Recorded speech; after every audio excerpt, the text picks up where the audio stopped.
Hello guys, just a little video really. I was watching Mr. Who's Boss, by the way. Give him a little check him out. He's a belt. I'm going to put a link to his video that I'm just going to have a little clip of in a minute.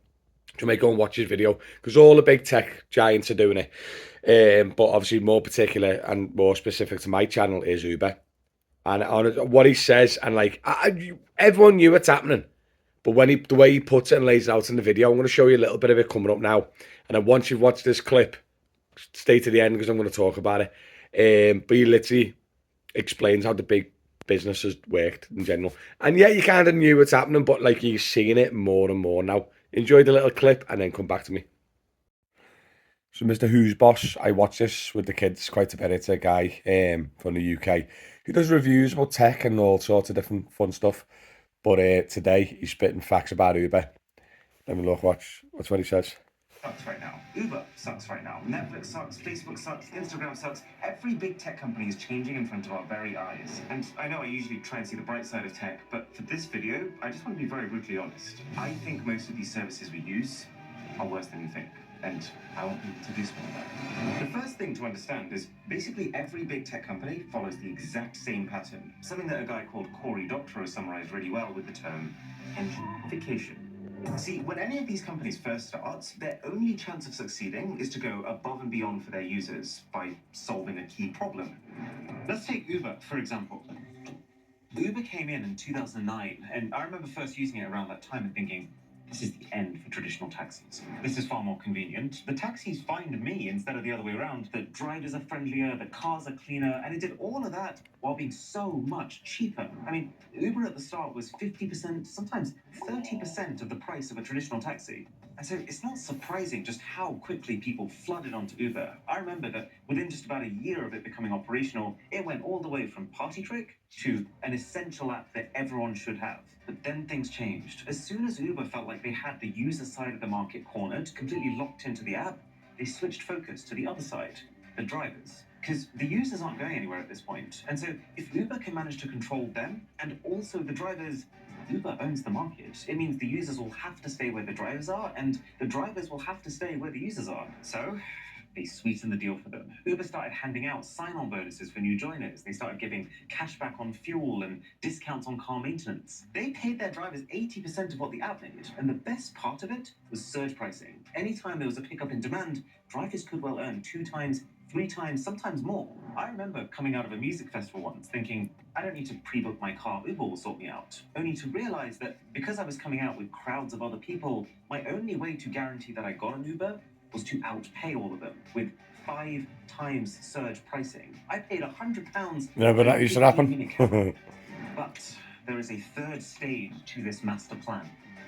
Because what does Uber do when they have the users, when they know they're by far the most convenient way to hail a cab, and they have the suppliers, the ex-taxi drivers, the restaurant takeaway drivers, the package delivery drivers? Well, that is when true gentrification occurs. They gave users a surplus at the start to make their app essential, then shifted to giving suppliers that surplus to get them all on it, to build monopoly power and make it much harder to get a car outside of Uber. But this is the point where Uber and every other big tech company in this position will take all of that surplus for themselves. Because A, well, they can, but also B, because by the time a company reaches this stage, more than likely they are a public company, which means that their decisions aren't being made by one potentially passionate founder, but instead just many, many shareholders. And because shareholders aren't usually as invested in the long-term health of the business, they just want the business to burn quick money so that they can cash out, their objectives often boil down to how do we make the users pay up until the absolute limit of what they're willing to, but just not past it? And then how do we pay the suppliers the absolute least that they're willing to take, but just not less than it? So this is what that gentrification looks like in practice. And it all starts with tiering, splitting. Right, it goes on and on and on. I do recommend going watching the video. I'm going to explain it now. Hello guys, just a little ad break. Do us a favour, if you're going on holiday and you need a transfer to the airport, make sure you book with DM Airport Transfers. We cover all UK-wide airports. Thanks very much. Enjoy the rest of the video. See what I mean? So what he's saying is, and you're actually noticing it more and more. So I've been doing Uber now for years, and from the start off, it was like you literally, it was amazing to work for. So when new drivers are coming on now they don't know what they're comparing it to and how it used to be like.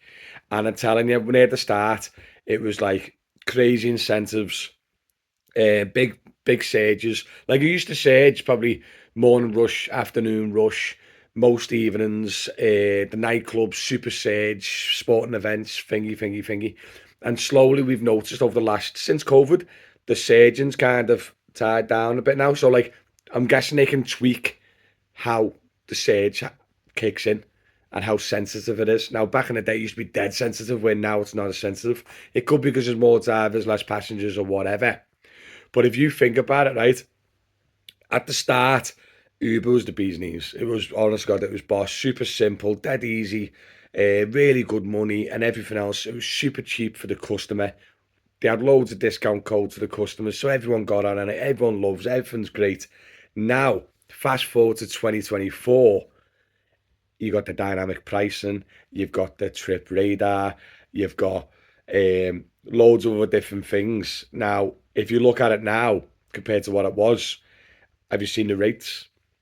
They are squeezing every drop of spare profit out of the rates between the driver and the passenger. They're trying to claw as much money as they can in. That's why they got the super low rates. And then if you ignore the job, you can see the rate going up.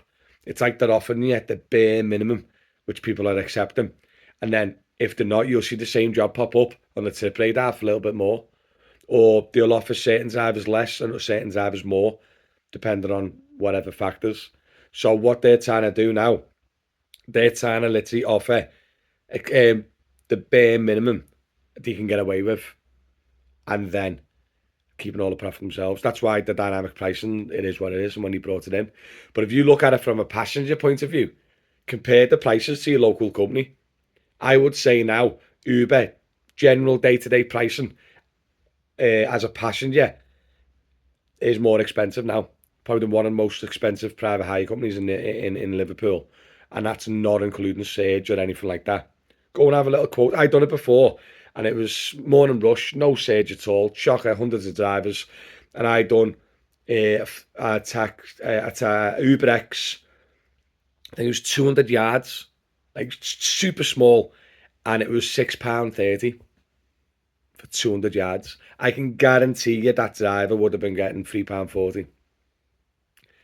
And the customer's paying £6.30 for a 200 yards. Minimum fare on like local taxis, I think, are £3, £2.80 start. Do you know what I mean? Yeah, I do think now they've literally. It's been a long game for them. It has been a long game, but they've literally come in. They wanted to squash all the competition. They wanted to get the monopoly of the market, and then they wanted to obviously now squeeze it. Squeeze. Like, I haven't done any Uber now myself for about 3 weeks. Just sticking to try and stick to all of the stuff that I got going on. So I do feel sorry for the full-time Uber drivers, I really do.